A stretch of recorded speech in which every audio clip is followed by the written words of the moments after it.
안녕하세요. 하루 필수 말씀 충전 하필 큐티 조정환입니다. 오늘 함께 나눌 하나님 말씀은 잠언 12장 1절에서 14절까지 말씀입니다. 함께 읽으면서 묵상하시죠. 훈계를 받기 좋아하는 사람은 지식을 자랑하지만 책망받기를 싫어하는 사람은 짐승같이 우둔하다라고 이렇게 이야기를 합니다. 우리가 훈계라고 하는 것이 그리고 이 책망받는 것, 이것이 우리의 삶의 질서와 체계를 잡아주는 이 틀이라고 말을 했어요. 그래서 이 훈계와 책망은 이 우리의 삶의 질서를 만들기 위한 훈련이고, 그리고 이 안에서 살아가는 삶을 갖추어가는 것이라고 그렇게 이야기를 했습니다. 그래서 이 훈계와 책망은 이 틀을 만들기 위한 그런 훈련이지, 우리를 아프게 하고 고통스럽게 만드는, 우리를 제한하는 것으로 이해해서는 안 된다라고 그렇게 함께 나눴어요. 그래서 하나님께서 우리에게 주시는 이 창조의 원리, 이 질서에 따라서 훈련받는 그 훈계를 받기 좋아하는 사람은 그 안에 채워지는 이 지식, 이 훈련을 통하여서 하나님의 창조 질서 안에 머무는 이 지식을 사랑하게 되고, 이 안에 머무는 것이 얼마나 복된 일인지에 대해서 깨닫고 알게 되지만, 이 책망을 받기 싫어해서 훈련 밖으로 뛰쳐나가는 사람들은 짐승과 같이 우둔한 삶을 살아갈 수밖에 없다라고 그렇게 경고하고 있습니다. 선한 사람은 주님으로부터 은총을 받지만 악을 꾀하는 사람은 정죄를 받는다. 우리가 어제 함께 나눴던 것처럼 이 권선징악의 개념들이 하나님으로부터 온다는 사실을 우리가 생각했을 때에, 이 말은 단순히 우리의 현재의 상황뿐만 아니라 우리의 영원한 삶을 통틀어 봤을 때 선한 사람은 반드시 하나님께서 복을 주시고 악한 사람들은 반드시 정죄하는 이 하나님의 심판을 우리가 기억할 수 있게 됩니다. 사람은 악행으로 터를 굳게 세울 수 없지만 의인의 뿌리는 흔들리지 않는다라고 이렇게 말합니다. 어진 아내는 남편의 면류관이고 욕을 끼치는 아내는 남편의 뼛속을 썩게 한다. 이것을 남성 우월주의적인 관점에서 살펴보기보다는 이것이 이제 반대적인 의미에서도 마찬가지인 거예요. 이 어진 남편의 이 지혜로 말미암아서 은총을 입는 이 큰 가정의 어떤 이미지를 생각을 해본다면 마찬가지인 겁니다. 이런 의인의 생각은 곧게 되지만 악인의 궁리는 속임수뿐입니다. 악인이 하는 말은 피 흘릴 음모뿐이지만 정직한 사람의 말은 사람을 구해냅니다. 악인은 쓰러져서 사라지지만 의인의 집은 든든히 서 있게 됩니다.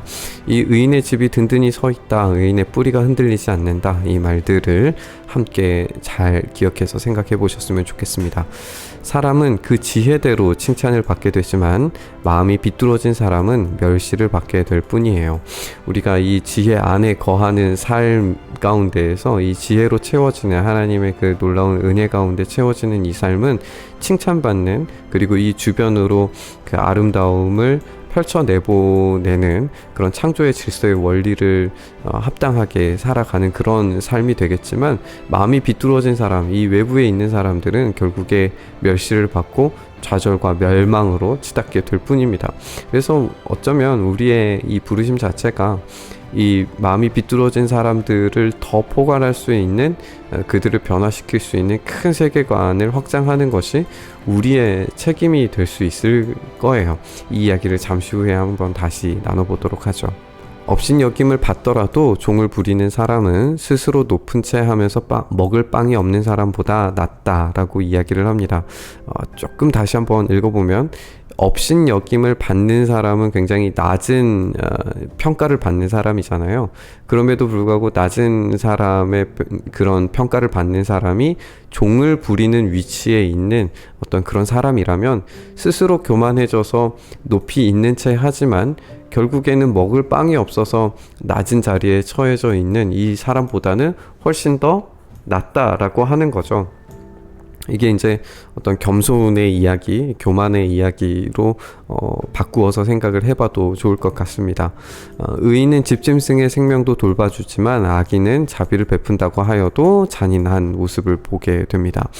밭을 가는 사람은 먹을 것이 넉넉하지만 헛된 것을 꿈꾸는 사람은 지각이 없습니다. 그러니까 여기에서 11절은 밭을 가는 사람이라고 이야기를 하면서 실제적인 어떤 활동들, 또 열매를 맺는 그런 삶을 살아가는 어떤 성실하고 근면한 사람은 먹을 것이 있겠지만, 이 헛된 것, 아무것도 잡을 것이 없는 바람과 같은 것들을 잡고 사는 사람들은 지각이 없이 아무것도 얻지 못한다는 삶을 살게 설명하고 있는 것 같아요. 우리가 이것들을 좀 정리할 수 있는 게 12절의 말씀이 될 것 같은데, 이 악인은 불의한 이익을 탐합니다. 하지만 의인은 그 뿌리로 말미암아서 열매를 맺게 됩니다.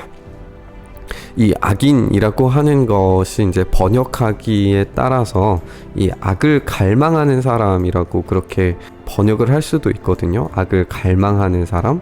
그러니까 이 말 자체가 굉장히 좀 어려운데, 악을 갈망하는 사람이 불의한 이익을 탐하게 된다라고 하는 이야기가 될 수도 있고, 그냥 단순하게 악인이라고 이렇게 이야기할 수도 있는데, 이 악을 갈망한다, 또 불의한 이익을 탐하게 된다, 이것을 이렇게 좀 한번 생각을 해봤으면 좋겠어요.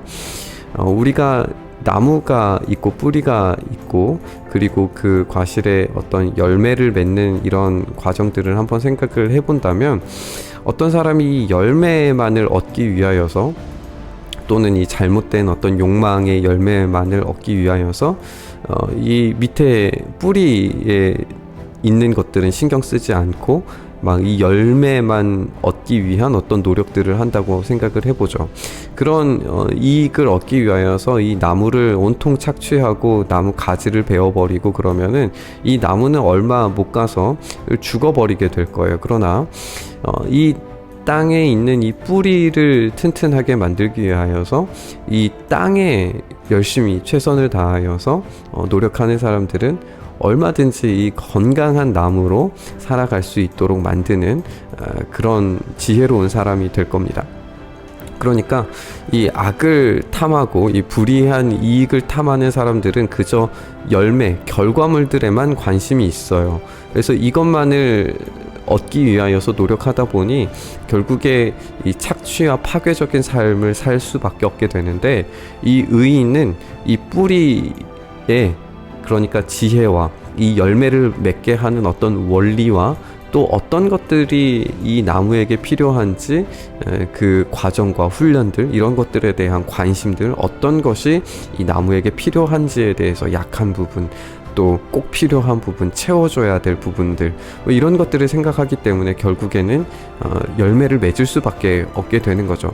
이런 원리를 생각할 때에 우리가 열매를 추구하는 삶이어야 하는가, 아니면 이 나무가 건강하기 위하여서 얻게 되는 이 땅 자체를 우리가 건강하게 만드는 데 관심을 가져야 하는가를 고민을 해봐야 됩니다.